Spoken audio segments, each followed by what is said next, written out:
We all procrastinate at some point, but have you ever stopped to ask yourself, why? I'm going to let you in on a little secret. I procrastinate a lot. I am indeed a procrastinator, especially if it's something I know is going to take a long time.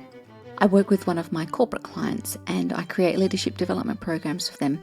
They are 12 months long with different touch points, different coaching sessions, different facilitated groups, a whole stack of different things. And it's wonderful and I love it. What I don't love is getting analysis paralysis around those big programs. One of the ways I get around this is I start at the kitchen table and I work through the 12 months just on butcher's paper to get a very rough starting point, because you can't edit a blank page, right? So I get a very rough draft happening, and this takes the pressure off immediately because I'm like, great, I've got a rough draft. Now I can just tweak as I go. And so I can edit it and I can polish it. And so as soon as I land a piece of work like that, I work on it immediately because it's fresh in my head. I've had a lot of conversation to get to that point and I'm ready to go.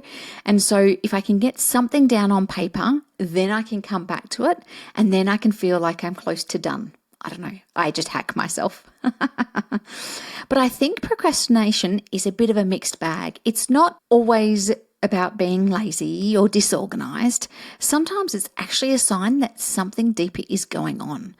And for me, when I find myself procrastinating, I ask myself, why am I avoiding this? Is it because the task feels misaligned with my goals? Am I overcomplicating things? Chances are for me, yes. Or am I just nervous because it's pushing me out of my comfort zone? So I kind of ask myself a couple of questions that seem to help. What about you? Do you find procrastination creeping in? And if so, what's usually behind it? And here's the twist. Sometimes procrastination can actually be really useful. If I'm putting off something repeatedly, it's often a sign that I need to reassess. Maybe I don't really need to do it, or perhaps there's a better way to approach it. Mainly, there's probably someone I could outsource it to who has the ability to do it. So instead of beating myself up for procrastinating, I try to use it as a clue to check in with myself and adjust accordingly. I have also noticed that certain personality types struggle with procrastination more than others.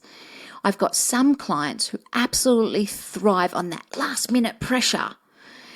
I've got other clients who love a backlog because it pushes them. And I've got other clients who completely shut down when things feel too big or too overwhelming.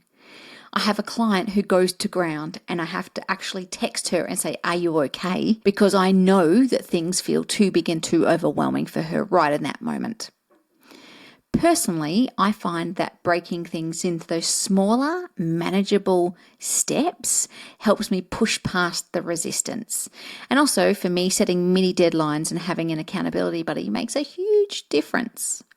So if this is you, today I'd love to give you a bit of a framework, 3 steps on some really practical ways that you can structure your time, your space to think about, okay, if I sit in procrastination, what do I need to do? So step 1, take it one step at a time. This is normally the first thing that I do. Big tasks can feel so overwhelming, so I break them into bite-sized pieces.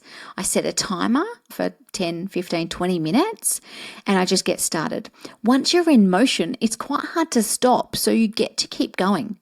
I also do this if I don't feel motivated in that moment. I'm like, okay, I'll just do something really easy, something small, and then I'll see how I go. Number 2, give yourself very clear deadlines.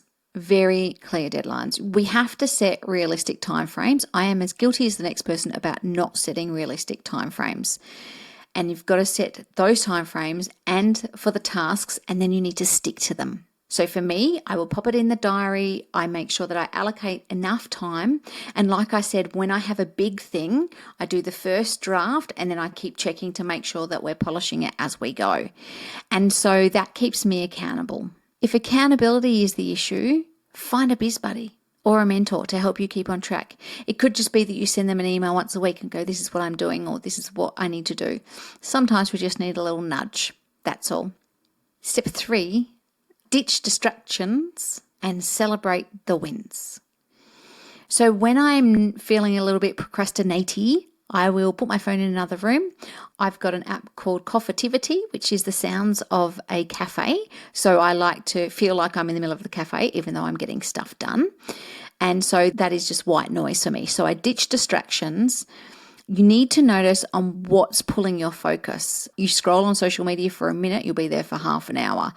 And you've got to set some boundaries, yeah? And don't forget to reward yourself when you've made some progress. Now, progress isn't starting and finishing. Progress might be milestones in between. It might be big chunks of work. Every single step is worth celebrating, as far as I think. So to recap on the 3 steps very briefly. Step 1, take it one step at a time. This always comes first. Step 2, give yourself clear deadlines for your tasks and your bits and pieces. And number 3, ditch the distractions and celebrate the wins. Which of these 3 do you need to work on the most? Is it about just getting started and taking that one step? Or is it about giving yourself some clear deadlines?